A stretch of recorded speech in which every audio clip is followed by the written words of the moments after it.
Dans son sermon sur la montagne, le Seigneur donne à ses disciples de précieux enseignements sur la nécessité de se confier à Dieu. Ces enseignements étaient destinés à encourager les chrétiens de tous les temps et ils nous sont parvenus pour notre instruction et notre consolation. Le Sauveur attire l'attention de ses disciples sur les oiseaux du ciel qui font retentir les airs de leurs chants de louange sans se mettre en souci de leurs besoins. Ils ne sèment ni ne moissonnent, dit-il, et pourtant leur Créateur pourvoit à leurs besoins. Le Sauveur demande : ne valez-vous pas beaucoup plus qu'eux ? Le grand pourvoyeur de l'homme et des animaux ouvre sa main et subvient aux besoins de toutes ses créatures. Les oiseaux n'échappent pas à son attention.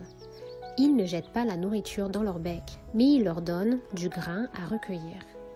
À eux le soin de réunir les matériaux de leur nid et de nourrir leurs petits. Ils se mettent au travail en chantant parce que le Père Céleste les nourrit. Adorateur spirituel et intelligent, n'as-tu pas plus de valeur que les oiseaux ? Si nous avons confiance en lui, l'auteur de notre être, le préservateur de notre vie, celui qui a mis en nous l'image divine, ne subviendra-t-il pas à nos besoins ?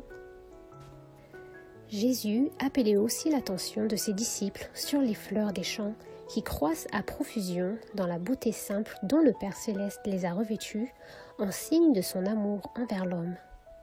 Il disait : considérez comment croissent les lys des champs.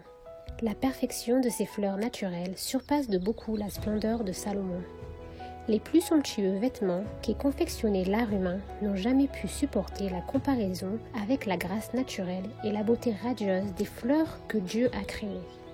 Puis Jésus pose la question : si Dieu revêt aussi l'herbe des champs qui existe aujourd'hui et qui demain sera jetée au four, ne vous vêtira-t-il pas à plus forte raison, gens de peu de foi ?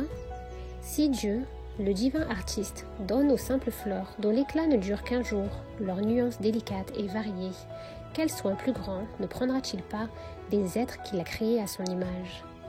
Cet enseignement de Jésus est une censure à l'adresse de ceux qui se laissent entraîner au doute par les soucis et les perplexités de la vie. Le bon plaisir du Seigneur est que tous ses fils et toutes ses filles soient heureux, paisibles, obéissants. Jésus dit : je vous laisse la paix. Je vous donne ma paix. Je ne vous donne pas comme le monde donne. Que votre cœur ne se trouble point. Je vous ai dit ces choses, afin que ma joie soit en vous et que votre joie soit parfaite. Le bonheur qu'on recherche par égoïsme, en dehors du sentier du devoir, est chancelant, intermittent et transitoire. Il passe, ne laissant à notre âme que solitude et tristesse.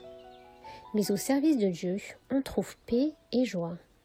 Le chrétien n'est pas abandonné dans des sentiers incertains, il n'est pas livré à de vains regrets et au désappointement.